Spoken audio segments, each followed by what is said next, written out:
The Swell Season Podcast is recorded by the NewsStand studio at Rockefeller Center in the heart of Manhattan and is distributed by the Swell Season Surf Radio Network.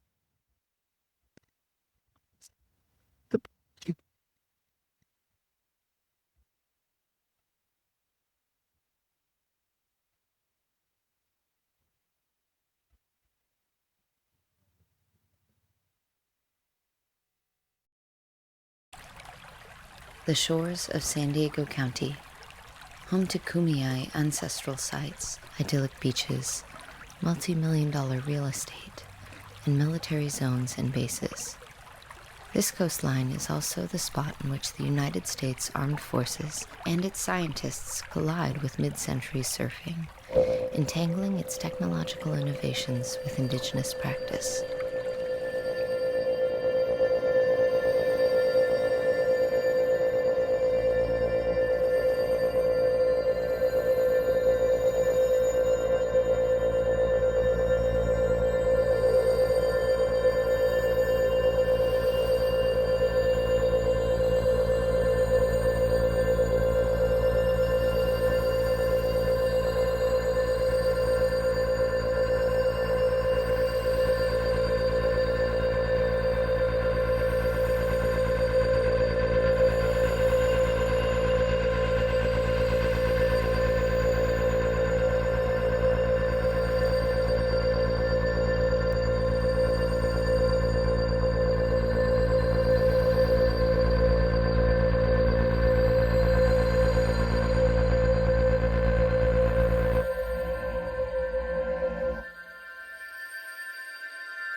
Hello, and welcome to the Swell Season Surf Podcast. I'm your host, Tyler Breuer. The Inevitable Return is a short documentary film that explores the history of how military technology and atomic testing became entangled in contemporary surfing amongst the militarized beaches of the San Diego area. Using verite footage and animation, the film follows Shuuluk, a Kumeyaay surfer who interacts daily with the resulting effects and complexities of occupation on his land and in his sport, and reclaims it as a practice of joy, play, and connection. This is one of the many incredible films that will be screening at Shredding, a new lens in surf filmmaking, a powerful short film program that challenges outdated stereotypes about who belongs in surf culture. From Morocco to Palestine to the California coast, these films spotlight surfers whose presence on the water redefines what it means to shred. It is presented by OTC at the Brooks and will screen on Friday, July 25th at 8 p.m. at the historic Sunshine Brooks Theater in Oceanside, California. So go check it out, listeners, if you are in the area.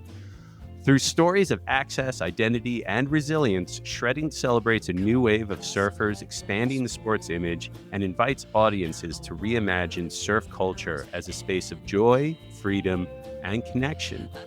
Here joining us is the program director and filmmaker behind The Inevitable Return, Zachary Zezima, and the subject of the film, Shuuluk Leo-Retz, to discuss the film and the film festival. Zach, Shuuluk, welcome to Swell Season. Super stoked to have you guys here.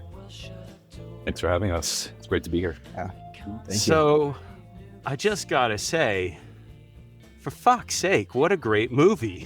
Holy shit. I just have to start. Like, your film is amazing. I thoroughly enjoyed it. I really appreciate the story of how many of the surfing staples today that we take for granted are built on like this foundation of death, destruction, and the military complex, and layered with your story, Shuuluk, like of the other Indigenous people's stories on top of these advancements. Like it's beautifully layered and really well done. And it's this great intertwining narrative. And I first just want to commend both of you on what a great film. And I was hoping you can kind of explain a little bit to our listeners what your intent behind this film was. Yeah, thank you so much. I can start. I think a lot of the film is really Shuuluk, so I'll let him speak to that. But I could start off by saying where this idea came from. And yeah, so I learned to surf when I moved to California like 12 years ago. I grew up on Long Island, as you did. Uh, Yes. and was not I didn't like have the means to surf there at the time as a Yeah. kid. So when I moved to California, I started learning. And I saw that surf culture, at least in LA, was really Mhm. different from the way that like the media portrays surfing and Yeah. the way that surfers themselves portray surfing. There's this idea that it's sort of like a pseudo religion. It's like this really connective thing, which I don't disagree with. But in the water, I definitely witnessed stuff that would not fit into that framework. And, I witnessed violence, I witnessed hate speech, and I witnessed things that felt like they were not not only not appropriate anywhere, but like definitely not in surfing. Um, so it just kind of got me thinking, like, why does this happen, and why does this happen here? And there's a burgeoning uh, new part of history called critical design. Sorry, not critical design. That's my other job. I teach art at Cal State LA. Critical surf history. So Mm. there's a lot of history in surfing. There's a lot of reasons why surfing is not always the most inclusive thing. And I had a larger idea for like a huge film or like maybe a series, and I decided to start with this one where it was really the military's influence in surfing. And in the film, it describes how wetsuits and wave forecasting and wave measurement and surfboard materials and designs and shapes all came from the military and specifically from the Southern California coast. And a lot of it has to do with land use. And when I started like learning a little bit about that with the military in San Diego, it felt imperative for me to include some Indigenous voices. And I had already been talking to Mark Chavez from Native Like Water about this film. And Native Yeah. Like Water, if you're not familiar, is a great program, and Shuuluk can speak to it much better than me. Um, and I asked him, like, do you work with any surfers who you think would be interested in like filming with me? And he was like, yeah, Shuuluk would be great. And we talked on the phone, and I feel like Shuuluk really like got the idea and had a lot to add and had really powerful story on his own. So that's kind of where my work ended, and I think Shuuluk kind of took over. So I don't know. What do you want to say, Shuuluk? Yeah. Well, I remember getting the text message from Zach, and Mark and I, we built a really good relationship over the years. I grew up, born and raised on the Viejas Indian Reservation, moved to Hawaii when I was around a year old, then moved back when I was 8 years old to the reservation. And Mark found out about me, got in touch. And so I had already had a surfing background. We went out there. My mom finished her degree at HPU. 4 years turned into 8. It was the best upbringing ever. Seriously. Yeah. So I was very fortunate in that regard. And, came out here, had surfing involved, but I was distant from the beach, kind of, reintroduced to surfing when I was around 14 years old, fully. Like I was back where I was in Hawaii, like surfing every day, doing this. So long story short, when I got it, I was like, oh, this is so cool because I've never really understood this history of surfing in California. And I definitely didn't understand the history of the militarization in California. So having kind of those two things connect to me, I was like, whoa, this is so interesting. I'm like so intrigued and want to learn more. And, Zachary was showing me just like different charts and different things and Bikini Atoll and just like opening my mind up to like kind of the military influence. So, I was like, what do I have to add, And that's where a huge thought was, I was kind of hesitant at first because I really didn't know what I could add to that. And Zach, we sat down and he just told me like, I think it's gonna, come out the way that it's meant to be. And I think we both really just trusted that process. And I didn't have an idea of what the end result would be. Mm-hmm. I didn't know how my story would fit in with that. And seeing the end result now, it's very, it makes a lot of sense. And I didn't realize that within it. So, well, it's fascinating because like you have a connection with this person who created this technology that we all use today for surfing, and you had a connection through your mother with Walter Monk, which is mentioned in the story, and I thought that was an interesting little kind of like shatter point in history, almost like being able to talk to this person, because for our listeners, if they're not familiar, he is basically like the father of wave forecasting, but he did it not because for anything, peaceful. It was so that they could land, in all the islands in the Pacific, during World War II, and that they could strike and kill people more efficiently, basically, which is fascinating. And he, but then he, this is a tool that we all use for pleasure, but it was used for pain. And but he did say something to you that I thought was fascinating. And he said this quote, like your mom asked him, well, maybe you should tell this story. Can you tell this story? Is this all right? I don't yeah, want to no. spoil it for everyone, Zach, but it's like, I think it's a really poignant quote that he says, and it sets the tone for the rest of the film, basically. Wow. It's just, I don't know, like, can you tell a little bit about this story and what was happening, why you got to meet him, and what was said? Yes. Listeners are on their pins and needles now. So back in 2018, my mother was contacted to come over and discuss a potential mural project that painted and kind of celebrated the Kumeyaay history. And that's how we ended up at Walter Monk's house. And so as I was there, it was a great time. My mom really wanted to bring me.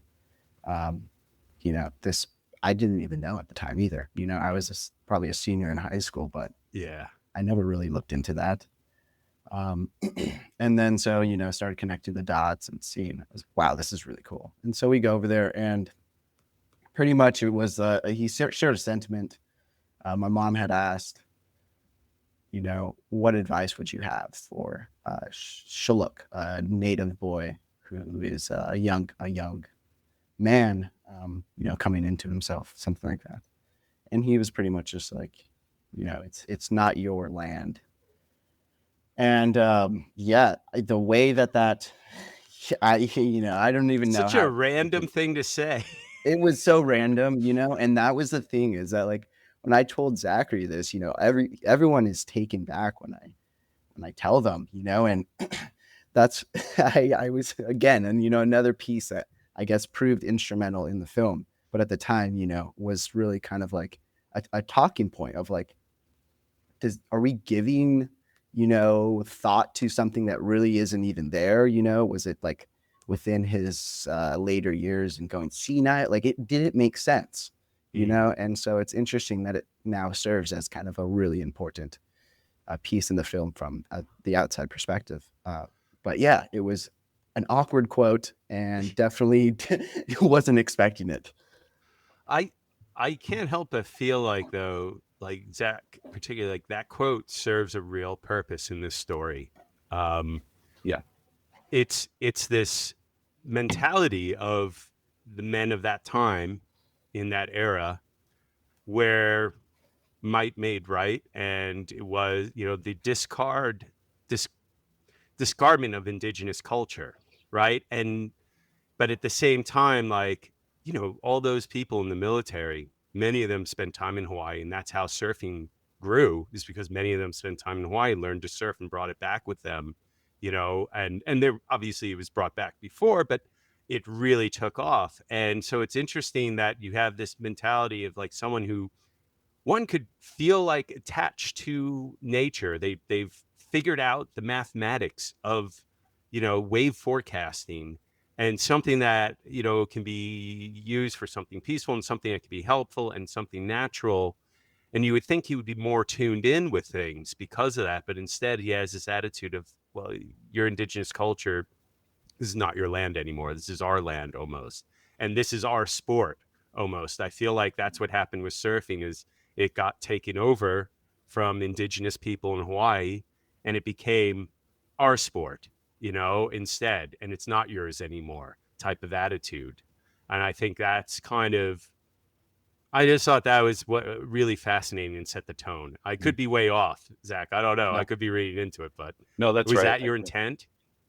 Yeah, and I think there's a few things I want to speak to on this point. Yes. One is the way that this story came about. I didn't know that Shuuluk and his mother had this connection when me and Shuuluk started filming.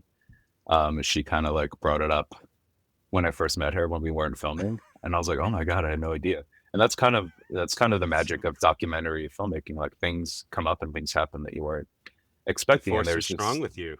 Yeah, if I set out to find someone who had a connection with Walter Monk, I would never find them. But it's like, why would you? It's right, so true. But it happened, and I think I don't want to speak too much for you, Shuuluk, but I know there was like maybe a little bit of hesitation to like speak to this story on camera, because Walter Monk is like a revered figure in San Diego, especially. But I do think that there are complicated stories that we all have and things that we all say, and that show sort of like these layers of our consciousness and our attitude, whether he knew what he was saying or not, or whether it was interpreted the way that he meant it or not. I think it does reveal a certain attitude, not only about surfing, but about like imperialism and colonialism, and this idea that the military is a dominating force, which has influenced surfing in these ways by integrating tools of war into this like indigenous practice. The other thing I was going to mention, actually I'm forgetting right now, but we can come back to it if you need, or you can edit that out. But yeah, I think I'll leave it there. I'll probably remember the other point later. Well, to me, I find it like, I just feel like there's one of the questions I wanted to ask you guys, how do you feel about separating the discovery or the artwork from the artist or the engineer or the mathematician, because it's hard, right? Like it's very difficult. There are these complicated characters in history, especially in surfing. We have a lot of complex people who have done amazing things for the sport, but have also not been always the best people. And it's like always like a weird tension of like trying to square those things. And I think there's redemption in it too, maybe in the sense that we are using this tool now for peaceful purposes as well. And we're using it to a degree that brings maybe people together more, or allows people to experience a certain sense of joy or excitement or even entertainment maybe. And maybe there's redemption in that. I don't know. Or maybe it's all just built on, and I don't know how you guys feel about this, but maybe a lot of our surf culture is just built on so much death and destruction. Is it redeemable in some ways? Oh, I like that you mentioned that we have redeemed it in some ways, because I think we truly have, and I think at the start, and there's like some cyclical pattern to this, and tracing the history of surfing back to its foundations, I think ebbs and flows, it's a wave in itself, and I think tracing it back to times of war, that wave rides with the wave of humanity, and looking at the waters of reflection of yourself. It's a reflection of this world around us. So I think it's a perfect emblematic example of kind of what you're saying, like that redemption, the redemption of yourself, the redemption of this way you make relations around you. The technology even can be redeeming, it's right. Like, I'm very aware that I feel like every candle casts a shadow, right? Like there's a good and negative to all these things. And yeah, it's interesting. Like, surfboard foam, the blanks that we use came from aerospace technology. Bob Simmons, worked for aerospace, and like those are airplane wings that are used in, fighter jets and things of that nature. So it's interesting that, yes, so much that we benefit from, unfortunately, has come from so much death. And maybe, but that's, I think, what you're doing then with this festival, Zach, is that part of the redemption by acknowledging the past, acknowledging some of the destruction that we've had, and the destruction in the wake of all these things, but also looking towards a brighter future, trying to open it up to everyone, Yeah, exactly. So I think that's kind of what I was thinking about with this redeeming quality. I mean, someone might watch this film or even other films in the program and come away with like maybe a negative feeling, or a feeling that surfing is bad, or something like that. And that's really not the intention. I think, like you said, acknowledging the history is really the first step into redeeming it. And I think if we kind of blindly participate in things, not just surfing, but in other parts of our everyday lives, and not like interrogate the history or even be curious about it, I think that leaves us kind of vulnerable. And by acknowledging and learning, I think that is a way to take something that maybe was negative or deadly or a part of war and make it something beautiful again, like it always has been.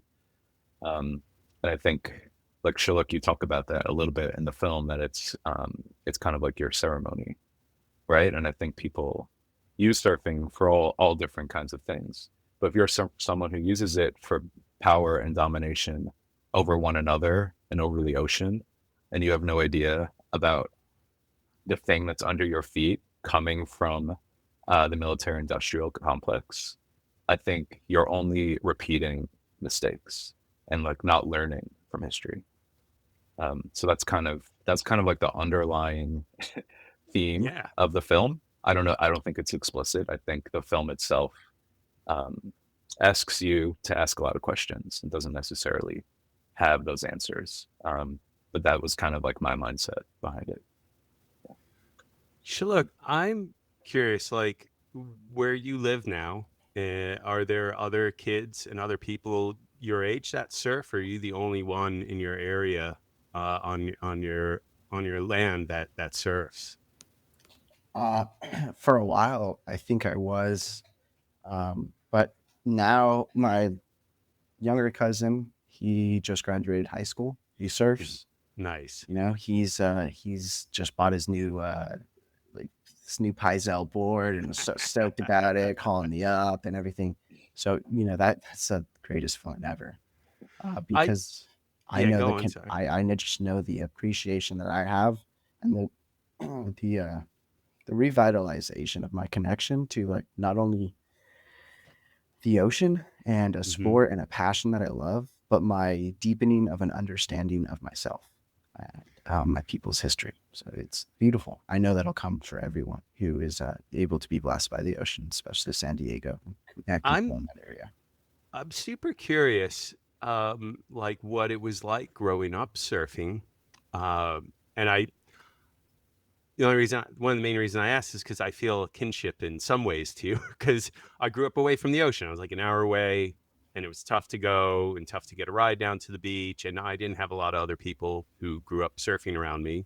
Zach, you can attest, there weren't a lot of people in Long Island surfing, in the 90s and 80s. But there's something interesting, I think, that happens to you when you grow up kind of surfing alone, like, or not having like people in your immediate area. And I'm curious, like, how surfing played into your upbringing, but also your connection with your culture and your family and your history, and how those two intertwined and made for a more unique upbringing within surfing. Yeah, that's a great question. And I think it's an endless discovery.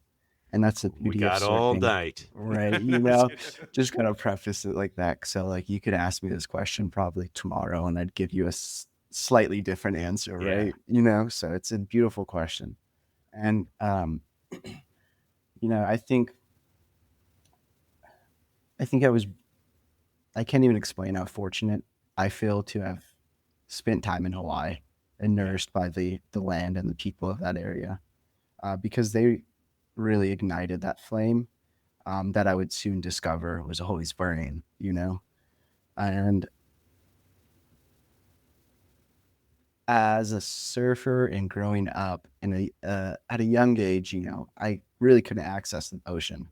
Yeah. It wasn't until I was like 14 years old that I started being able to get down to the beach like on a consistent basis, taking the bus route and stuff. And my parents were okay with that. So that was cool because they knew I loved it. And I was always doing it and always surfing, like you said, usually by myself. It was usually like my dad, maybe. My dad, he surfs, he boogie boards and surfs stand-up paddle boards. And that doesn't count. No, I'm just kidding. Right? You know, that's what I tell him as well. I go, yeah. You know, 55 years old. He's wearing out. He's throwing the white flag. Oh, So no. anything that Don't give up, man. Don't give right, up. Right. I know. It's a hard thing, though, because like it's so true. Once you stop surfing for a while, it's really hard to pick it back up like you did before. And it takes a while, you know. And so I'm, you know, still, I always feel like I'm still in that area of surfing, you know, and I think that's in part due to the distance I am from the beach. You know, it's a bummer not being able to like look out or drive 5 minutes away, check the surf, and then decide which spot you want to go. You know, I kind of just like blind it, you know, go and get there by a certain time. So it did feel like that a lot growing up. And as I started understanding and, you know, I was getting more involved in my culture and learning my people's history, singing bird song, sweating, and really just kind of taking a moment to appreciate that aspect of life, I really realized that what I cherish so much, surfing, the passion that I had, my connection that I felt, was always in existence and always living through me. And I really appreciated that understanding that I was able to deepen. And if you look at San Diego, the San Diego River, it's the most beautiful thing ever. It flowed from Cuyamaca Mountains all the way about 10 miles north of where my house is, all the way out to the ocean. And it was a bloodline of San Diego, you know, and that's where I was displaced from. Wow. Is from that area, that bloodline, from that water. And I think there's something really powerful to that for me, to be able to recognize that, like we said, or acknowledge that. So in the same way that I think this can be a great, you know, this movie has been and will be a great understanding and questioning moment for the audience, it was the equal thing for me. You know, it really made me cherish that and take a step back and acknowledge it again, because just in that little way of understanding our connection to the water and understanding our connection as people who have now been displaced from the water, you really do revitalize that. And in Kumeyaay, we say hauka, and that translates directly to I acknowledge or I see the fire that burns within inside you. And it's so true that we have to continue to acknowledge those things to keep that fire burning inside of us. And surfing has been that, and it always will be that, because it's, like I said, endless, you know, and the creation is continuous. How do you feel when you go down to surf in San Diego and someone tries to pull like a localism type of attitude or something like that? Does that get frustrating at all? Like, do you ever just want to be like, fuck you guys, get off my fucking land. Yeah. And I find myself doing that more often than I would like. I still find myself falling into aggressive manners, when I'm out there. If someone's doing like what you described. Of course. I don't think, I don't think it's like taking bullshit like that, and people are miseducated and people are ill-informed. And, if I can just continue to, have that backbone, I'll speak on it whenever I have the opportunity. Can I ask, like, what did your mom do? Like, what was she studying in Hawaii, and what was it? Was she a painter so she did murals? I was curious, like, what she did in order to be asked to meet Walter Monk and also like discuss this like whole mural process. So I was curious, like, how she fits into all this. Yeah. So no, she's an artist in many ways, but not a painter. She went to HBU and she was studying sociology and Native Hawaiian studies.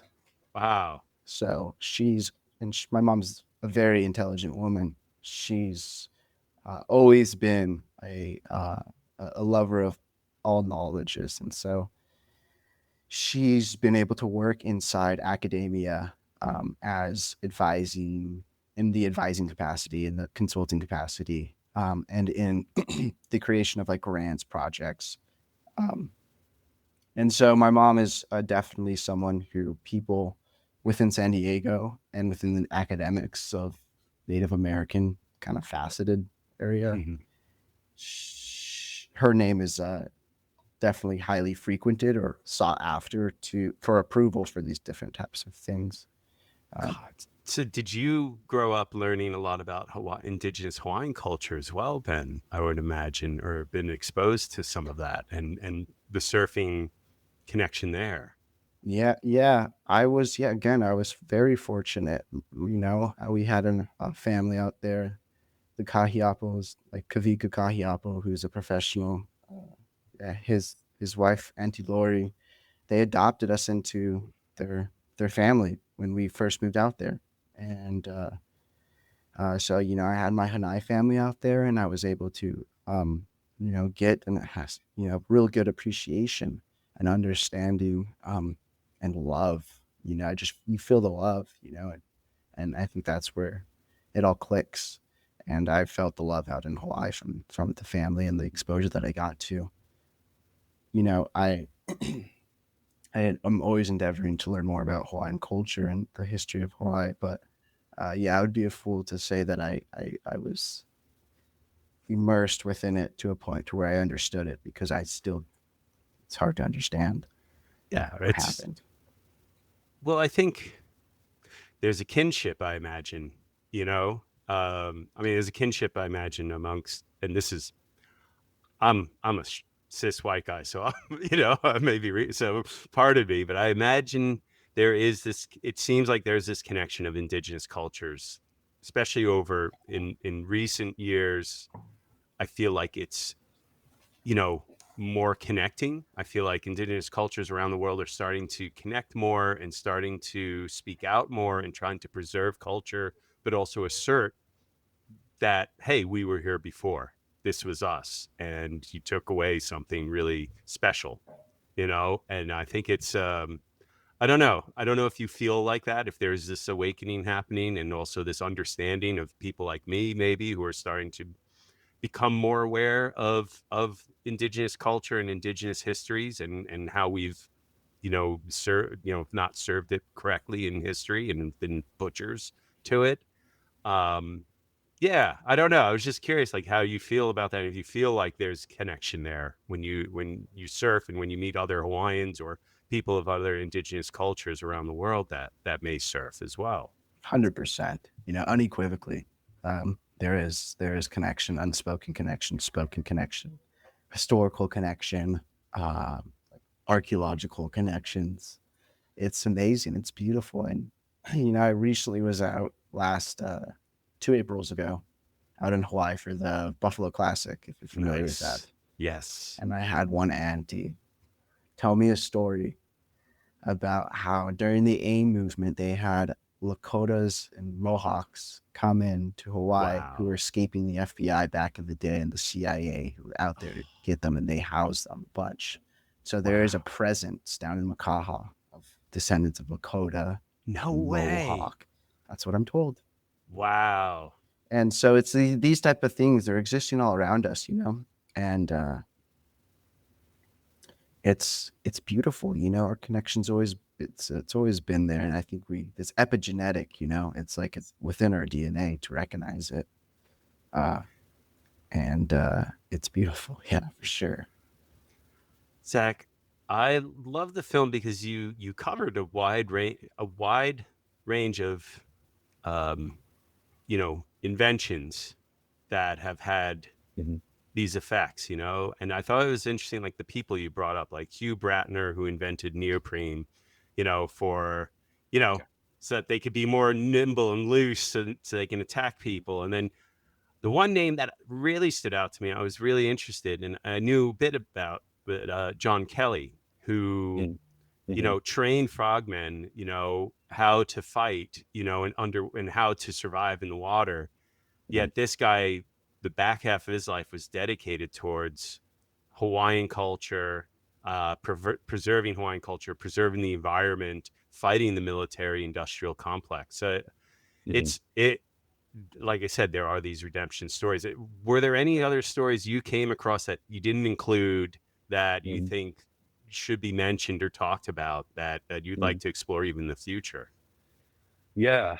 I think the one that comes up for me is about Willard Bascom, who was an oceanographer and scientist who had no intentions of working with the military, but like in the 40s and 50s, that's like where he ended up.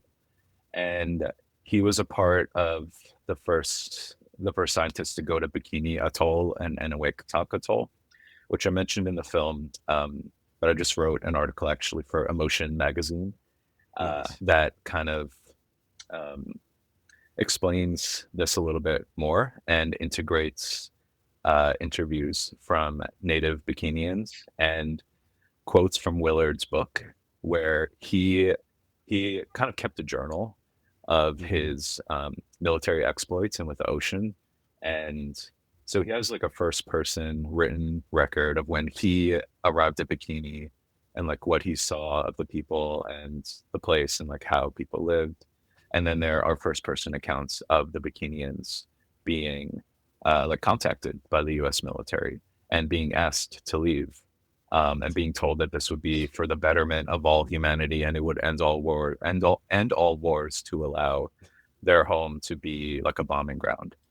And like that's mentioned a little bit in the film, but in the article in Emotion, it like has the actual quotes and actual like first person accounts. And it's striking. I mean, I think you might think that Willard, like this military scientist, would be unsympathetic, and he really isn't. He's like he feels sad for this situation. He doesn't quite understand like why it's happening, and neither do the people.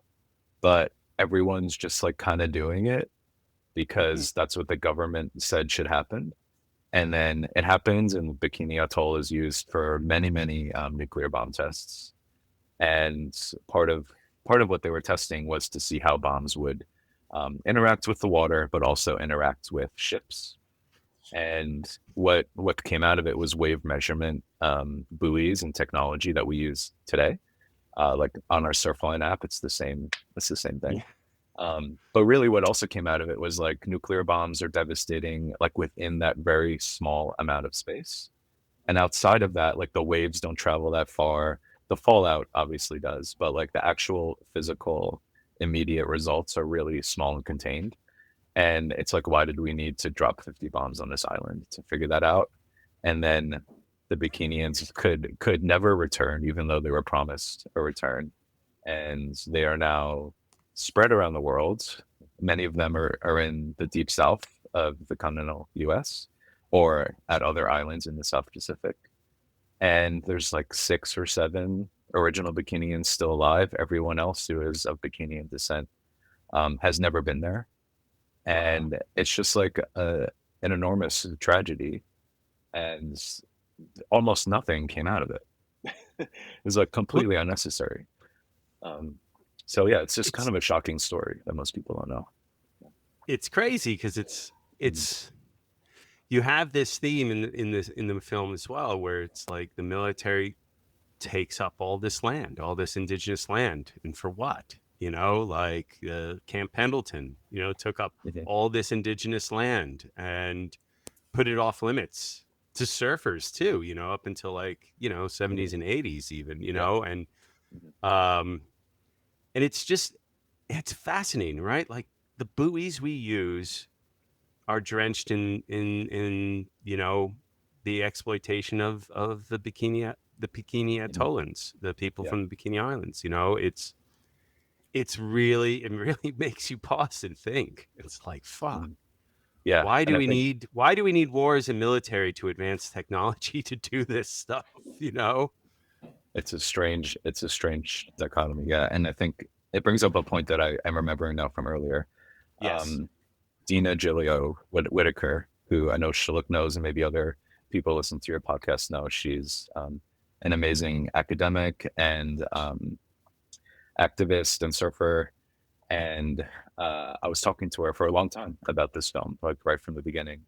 And she sent me some articles and some books, and she was like, I've figured out this thing called like self-indigeneity. I think it's in her new book. There's maybe an article about it. And it basically talks about like white people landing in places and being like, okay, we're here now. And if we've been here for like a certain amount of time, we are now like the indigenous people of this place. And it is like now ours, and like nobody else can come in and do what they want. It's like ours now. And that's like how the world works. And that's really internalized in our culture.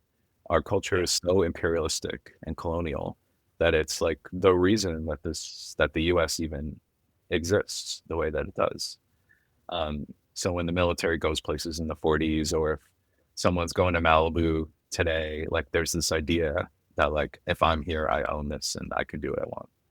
And it's so destructive and such, it's an attitude that really like delegitimizes not only indigenous people, but like everyone else around you. It's so anti-community, when I think the surfing community actually is really strong and could be even stronger if there was more acknowledgement of our history. It's interesting. Like I just did an episode with Walter Brenes, who's a lawyer fighting to protect pavonas in Costa Rica right now. And we talk a lot about how a lot of people from the US and Europe, a lot of white people are coming in and gentrifying their area, making it unlivable. People can't live there. They can't afford it. They can't do it. And then they're also tearing up, local businesses and people who are indigenous to there, who have property. And it's kind of sad. Like, I feel like I've talked a lot about surfing and colonialism, and, especially over the last year, I've had a lot of people on, and it's so sad to see that unfortunately we've left not a great wake, with a lot of places, and surfing particularly has had some negative effects as well as positive, but it's definitely, tough to sometimes have a critical eye on it, I guess, to be sober about it. Mm-hmm. Yeah. I mean, there's this idea of exploring and finding, but these things, they don't need to be found. They already belong to someone or to somewhere. And just because I didn't know about it doesn't mean I found it. It's such a crazy idea. It is. It's funny. Like, I think Endless Summer set that template, of this attitude of surf exploration and kind of, and there were, there were lots of exploits of surfers traveling, and some of them did it right, as they did it. They tried to try to be low key, try to respect the culture, respect people. Unfortunately, the masses that follow after, it just keeps, eroding that, unfortunately. But yeah, we I don't know because I don't know about you, Shuuluk, but Zach, you didn't grow up surfing. I grew up surfing, and it's like you get this whole narrative, this whole story that's kind of ingrained in your head. You read all the magazines, and for the most part, they weren't critical. They were, I don't want to say exploitative, but they definitely, you know, they definitely made it sexy to travel and have this adventure and feel swashbuckling and all this sort of stuff. And you're like, oh, and we get to know the natives and hang out with the local and native, it's just very condescending attitude that surfing has had. And I'm curious that now with this film program that you've put together, how did this come about, and what is your hope and messaging for this festival and hoping to get across? Because it feels like this is kind of heading in that direction. I was just bringing up. Yeah, so I think typically surf film festivals focus on celebrity or performance or beauty. And I think there's nothing wrong with like having films about those things. I think surfing incorporates a lot of those things, but there's so many other things that surfing incorporates or is about or is a part of. And I think typically those aren't in festivals. And I think that falls on the shoulders of the programmers and the audience that they believe they have. And I think that people should be challenged more. And I think that we should give people credit to like allow themselves to be challenged too.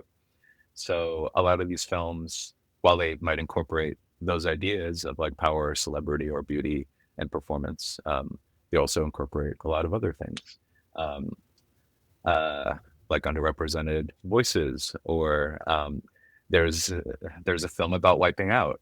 I mean, we all wipe out. No one wants to talk about it. But like, that's true. It happens. We just want to watch it on a segment in a movie. That's it. Right. And I think actually there's so much to learn from wiping out and from like quote unquote failing. It's like, if you didn't do the thing you set out to do, does that mean you failed, or does that mean you learned something? And I think surfing can teach us so much, and we really have to be open to all of that.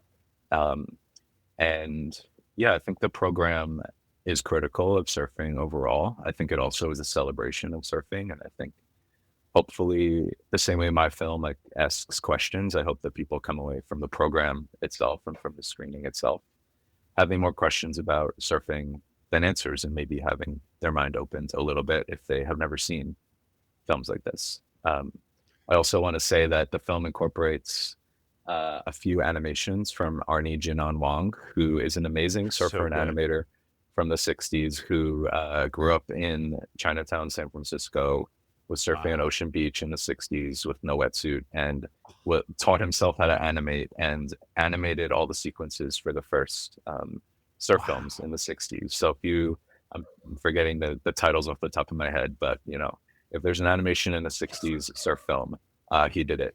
So those are in the program. And there's also, just as a little tidbit, Laird Hamilton had seen his animations in these films.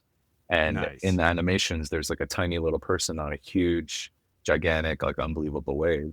And Laird was like, oh, well, that seems impossible, but I want to do that. And now like Laird Hamilton is like the big wave guy. So I think it also just sort of speaks to the power of animation. I'm an animator, but also just filmmaking in general. I think things can be so influential in ways that you never would have expected. I don't think Arnie sat down and made this unbelievable animation being like, I want to, influence some kid to like do this. It's like, yeah. So yeah, I'm just hoping that the program is influential and inspirational in some way, and filmmakers will be there for the Q&A. So hopefully, if we want to talk, if anyone in the audience wants to talk to anybody who is in the film or made the films, they have that opportunity as well. And if I could plug the other 2 dates, there's 2 more dates. Yeah. So besides July 25th, there's August 2nd at Digital Gym in San Diego, and then August 30th at the Philosophical Research Society in Los Angeles. So you bring it to New York, man. I would love to bring it to New York. Invite me.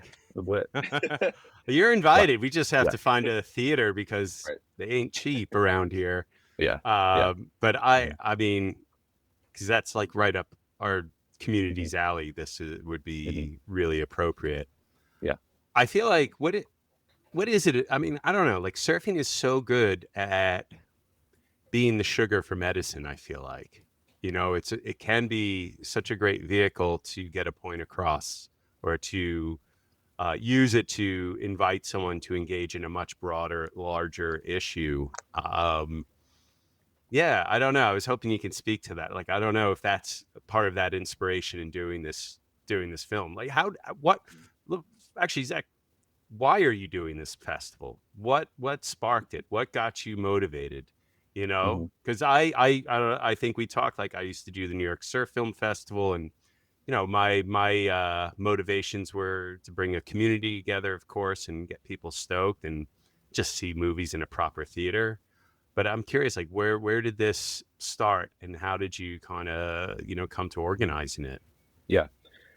I mean, I think it's just a combination of all my research and all my feelings about surf culture. I think it really kind of portrays itself as a certain thing. And I think there's a lot of capitalism kind of ingrained in it, and a lot of like big surfing wants surfing to like be a certain thing. Big surf. To sell boards or board shorts or vacations or whatever. And surfing's a practice. It's like not just a sport. I think the idea of it being a sport is quite new. And really it's a practice, and it is a practice of what you make it to be. And I think many different people use it in many different ways. So I think for the surfer who goes out to Topanga and yells at people, like if they watch this program, they might be like, oh, like, surfing can be this too, or it can be that too. I hope that those people come and, we have a good conversation. It's really just about kind of like highlighting characters and stories that I think are not often told in surfing. Yeah. Looks like a pretty heavy like a big list of great shorts. We have Gender Outlaw in it, which is a great movie that I've enjoyed, and I've had Tyler on. So I mean, you've got some great stuff in here. I'm really bummed I can't go, but I'm appreciative I got to see this. Where can our listeners go and buy tickets, get everything ready? This is your chance to plug and get the word out. Yeah. So right now you can buy tickets for the July 25th screening at the Sunshine Brooks Oceanside Theater on their website. The tickets for Digital Gym and Philosophical Research Society are not online yet, but if you follow my film's Instagram, The Inevitable Return, just search that, it should come up. Or my name, Zachary Zezima, or Shuluk's name will all come up, and we're all connected to the film. So if you follow us, there'll be some info on when tickets are available, and the full info on the screenings. Yeah. And Shuluk, what's next for you? What are your plans now? What do you got going on? And anything you'd like to share? Getting out to the water. I've been in Arizona now for since last August. So have you been to the wave pool there yet? No, I haven't. That thing is pricey. I gotta get my money up, not my funny up before. But I'm out here in law school, so I'm. Oh man, how are you enjoying it? Going through the shredder, but I'll trying to make it out unscathed as possible. What's your hope to do with that, if you don't mind me asking? Federal Indian policy. So I want to go back to California and work with local communities, and then eventually my own. Love it. That's awesome. Well, guys, I really appreciate you coming on and spending the time. And listeners, if you can, go follow the film, The Inevitable Return, Zachary Zezima. It's beautiful. It's really well done. It's super entertaining, visually really nice as well. Surfing's not too bad either, Shuluk. From one goofy foot to another, looked pretty good. His style's looking nice. saw some of those chop hops you were trying for, so on the rights, but all really good. And thank you guys so much. And listeners, go check it out. And of course, don't forget to hit like and subscribe and follow at Swell Season Surf Radio. Guys, really appreciate it. Thank you so much. Thank you.